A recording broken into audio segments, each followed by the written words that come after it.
Wobbles on a lot to YouTube. Irrational Fears Part 3. Hear me out on this. It's not actually as crazy as it sounds. 101? She occupies a unique place in this country because she's the one female in Australia that no one seems to have a problem with. Seriously, she's the only woman that even rugby league players can respect. Sure, she has political limitations. Being black won't play well in Western Sydney.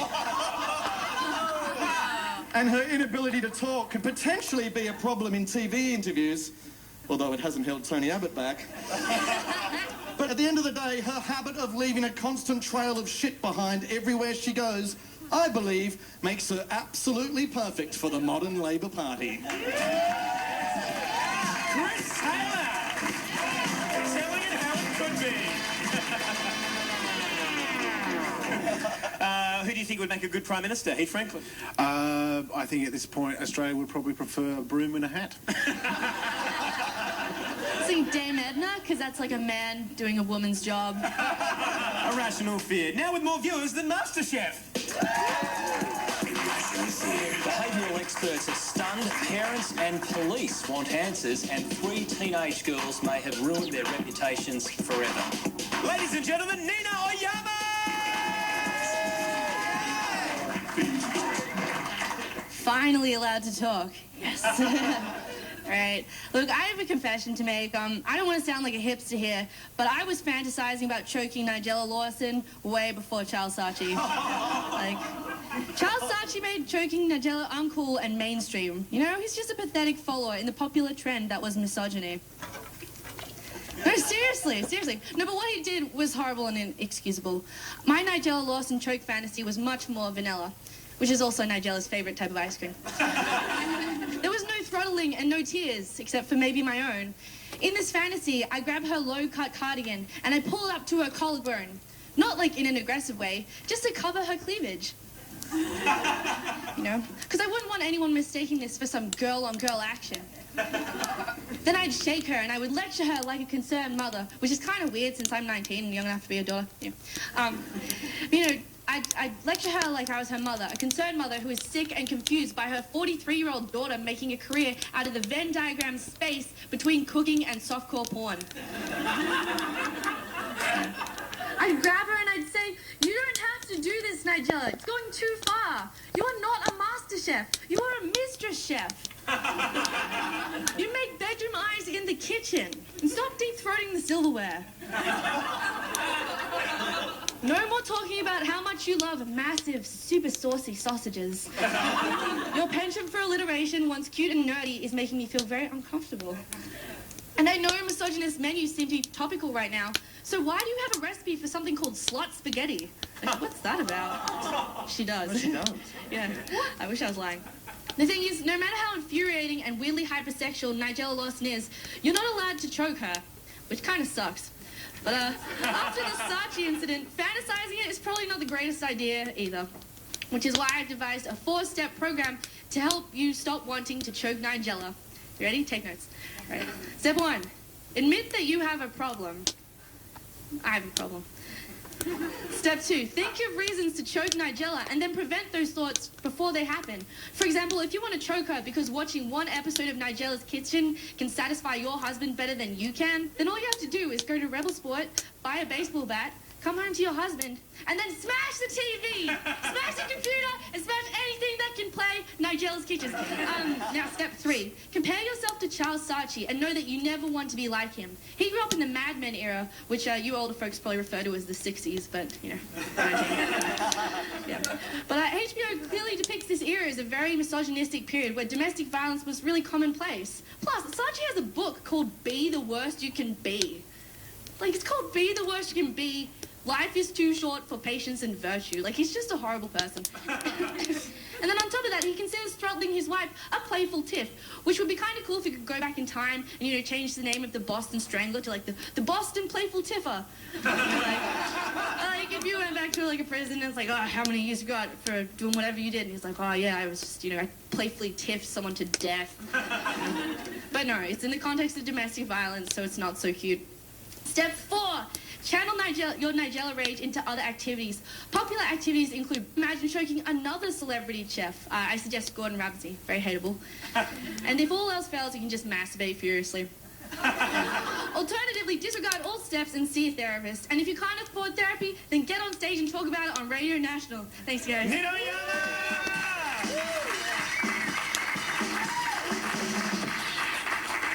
Nina really hates Nigella Lawson. She just annoys me, man. It's like, do porn or do cooking. Like, Make a choice. pick one, man. Tell Matt Preston there's a difference. Irrational Fear, now with less kids than Manus Island. Surely leaves nothing to the imagination. Here's our final instalment. I'm in it. A black girl sipping white wine. Put my fist in her like a civil rights sign and grabbed it with a slight grind and held it till the right time. Then she came like, ah. Thank you, Kanye. I think we've all been there before.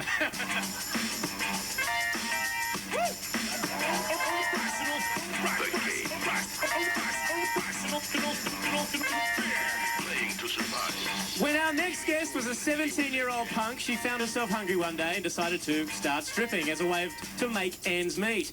What was meant to last 2 weeks lasted more than 2 decades, and she got so good at it, she became the world burlesque champion 3 times in a row. But now she's got a reason to hang up those tassels. Please welcome Imogen Kelly!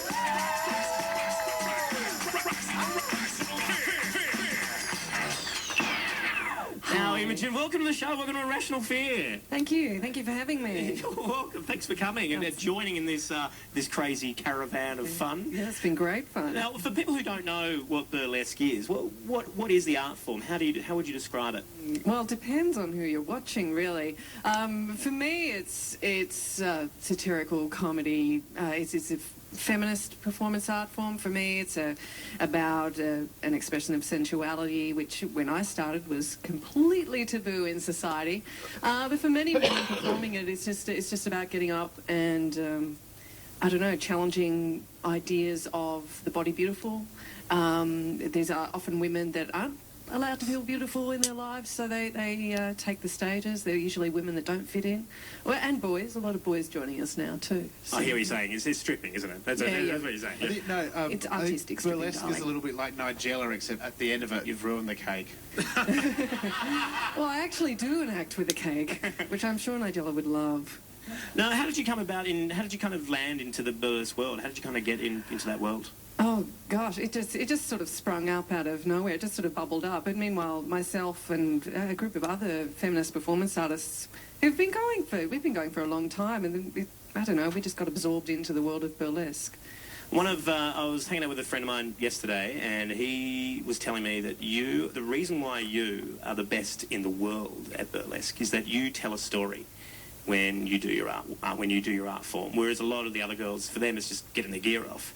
But he was just like, that's the reason why she's the best. Not many people go to that effort to actually tell a story. No, well, it was quite a while ago I realised I can say anything I want with this art form. It's because people, if you give it that light, humorous touch, you can get away with anything. I've reenacted Lady Diana's car crash. I've been Jackie Kennedy. So you and Chris Taylor have a lot in common. You know, and people, you know, okay, I get a couple of very successful walkouts when I do that kind of stuff, and I think that's an achievement. But generally, people really love it because you're saying something that needs to be said. Which part of the body is Lady Di when you reenact that? Yeah, all of me. The whole, yeah. All of me. Yeah, who do I do? When I do Liza Minnelli, it's a very explicit act. Is it? Yes, it is. I do Don't Cry Out Loud, but I was pregnant when I was doing that act, and it was my labia that was singing it. Does your unborn child get royalties or a cut of the door? Just don't let her hear that, okay? I don't want her getting to 21 and go, okay, Mum, time to pay up. You've just come back from overseas. Why were you overseas? I went back to Las Vegas to give my crown to the next queen. Every year in Las Vegas, they have the competition and they crown the next reigning queen of burlesque. And it's the old girls and former queens that will be judging you. So you know you're up there in front of the real deal old school strippers, and they're hard to impress. What's it like kind of passing that crown to someone new? What's that feeling? For me, it was a relief. I was really ready to give it to somebody else. And it's such a great opportunity to give somebody, and that we actually have a queen of burlesque in the world is something great, because it's something the whole industry, which is generally, it is women, as I've said, it's someone to look up to aspire to being, but also the entertainment industry doesn't yet celebrate burlesque as a proper art form. This is the thing about the burlesque industry, is that we celebrate women that don't belong, and that includes women that are oversized, it includes women that, for instance, might not be white, or transsexuals, or you name it. And yeah, the 80-year-olds, we just scream the house down for those women. And oversized women too, so Yeah. if mining doesn't work out for Gina Reinhardt. Right. But you're about to head through an extremely interesting period. Tell me about the history of cancer in your family. Yeah, so my family, I'm the third generation of women to be dealing with breast cancer. My mother was the first to die of it, and she was only 38, and that was in 1981. And then I discovered my grandmother had it only because I was hanging up her laundry on the line, and I saw her bra, and it had that little pocket that women, before we could do reconstructions, they had a little prosthetic boob they could stick in there. It was like a little sandbag.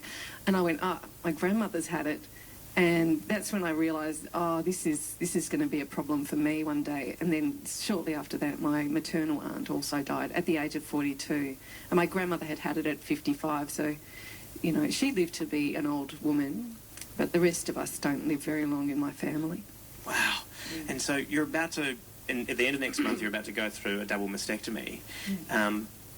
Have you been tested? Like, why are you going to be going through that process? I made the decision very early on. Actually, when I found my grandmother's bra, I'm not just grown tits, so I was pretty horrified. I was like, oh no, these things are going to kill me. How old were you then? I was 14. Wow. So I'd probably, I don't know, maybe it has a lot to do with why I flashed them all the time. I was like, get it while you can, folks, because I'm not going to be around forever. We're limited time only. But yeah, I made the decision then, and I've waited and waited and waited for a better option to be available than a double mastectomy. I'm 41 now. A triple mastectomy would be really... well, that'd be spectacular.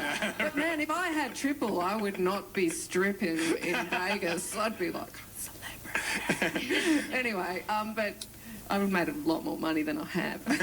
Let's put it that way. But yeah, the mastectomy is still the best option for me. And even though my aunt had the genetic testing, I became very suspect about the research companies at that point, because they wouldn't test me unless I had cancer. So they were all sort of waiting for me to get cancer before they'd test me. And That's then crazy. It was really awful interview to sit through and to go, please, please, please, almost begging. As you know, at this point I was in my 20s, and they were like, no. Even when you explained the level of cancer was in your family history and everything? They were incredibly apologetic at the time, but they just said, we can't test you until you've got cancer because it's no good to, it's no use to us. Then they realised they can patent the genes.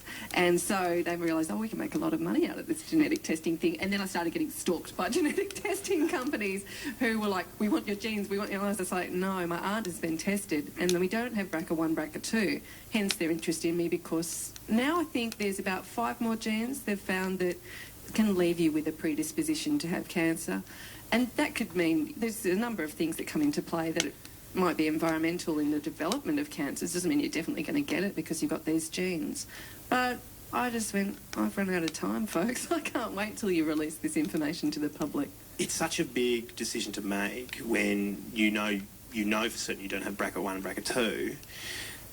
Many people would think that's a decision made with the heart, not with the head. How do you kind of reconcile that? Not at all. I mean, there was a time when we thought the world was flat. I mean, it's sort of like we only know as much as we know now. And as I said, we're making new discoveries all the time. And I have waited a long time for those discoveries, and I've held on because this is going to affect my whole career. I'm a circus performer. I won't be able to do that anymore. Your job is to get your tits out. Yeah. You know, I love my tits. My tits have breastfed my child. I'm very attached to them. I've spent 27 years thinking about it and how am I going to deal with this and what options do I have. And I really don't have that many.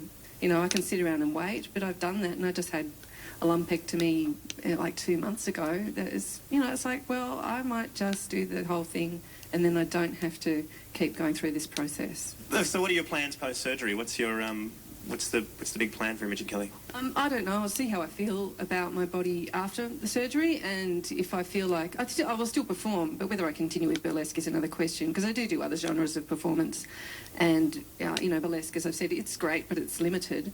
And I think I'd be quite happy to go back to making films or acting or making theatre or any of those things. There's a lot of options. It's not like I'm a one-trick pony. And then you can play boys as well. Yeah, I was actually thinking, I had a plan A, B, C, D. If I, you know, kept both breasts and I get, you know, this reconstruction is successful, then maybe I'll go back to burlesque. If I lose one tit, I could do sideshow. Because I've done lots of sideshow. And Literally. Yeah, and then if I lose both tits, I can do boy drag, because I'll do a lot of boy drag as well. So it's like, it's not like my career hasn't got options. I think you should invest in like a Velcro option.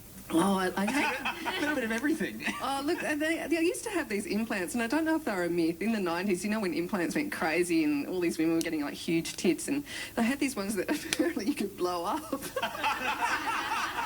And I thought, oh, that's interesting, because they had blow-up penises, and also, you know, like, transsexuals were getting these inflatable penises, and also there was, like, everyone was like, inflatables! Obviously, it didn't go very far. I'm going to be thinking about that next time on an aeroplane during the safety demonstration. Could they use helium and the woman just floats towards the ceiling? Now, there's an act. Just don't get too close to the light. Imogen, thank you so much for coming in and sharing your story with us. Please thank Imogen Kelly.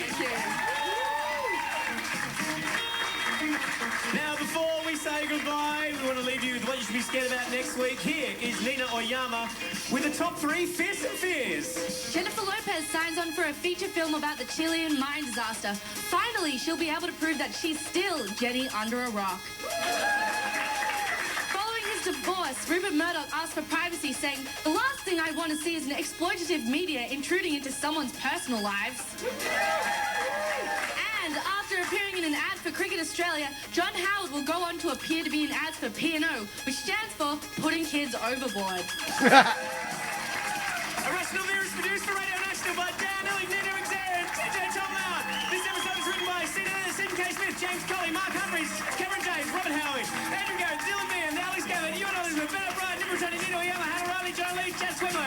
Please thank our panel, Nina, Lewis, Chris, Heath, David, Imogen Kelly. Please thank Mark Don, Matt Morado, Darren Sanders, Last Ride, Signals, and our boss, Tony McGregor. Follow us at Irrational Fear on social media. Till next week, remember, there's always something to be scared of. There you go, that's Irrational Fear. Contemporary issues in Australia on the winter solstice 2013. It's 2200 hours local time and it's the 21st of June. Warbles on a lot to YouTube. Ciao.